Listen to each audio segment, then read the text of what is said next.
South Korean consumers appear to be losing confidence in the local economy. The Consumer Sentiment Index for August, based on a survey of 2,500 households, fell to its lowest level in more than 2 years.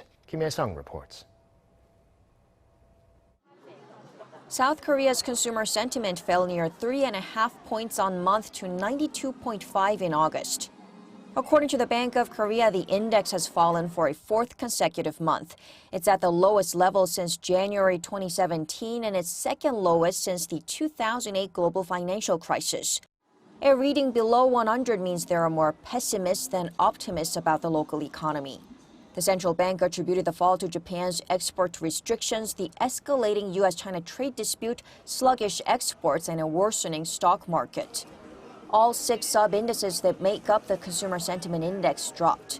The sub-index on households' income outlook dropped 2 points to 94 for August, the lowest level since April 2009. The sub-indices on current and future domestic economic conditions also declined to 63 and 66 respectively. Inflation expectations fell to an all-time low of 2%. The sharp fall in consumer confidence comes as Korean policymakers sound increasingly downbeat about the economy. Bank of Korea Governor Lee Ju-yeol had said last week the bank's 2.2% growth forecast for 2019 would not be achievable if exports and investment remain sluggish. 김혜성, 아리랑 뉴스.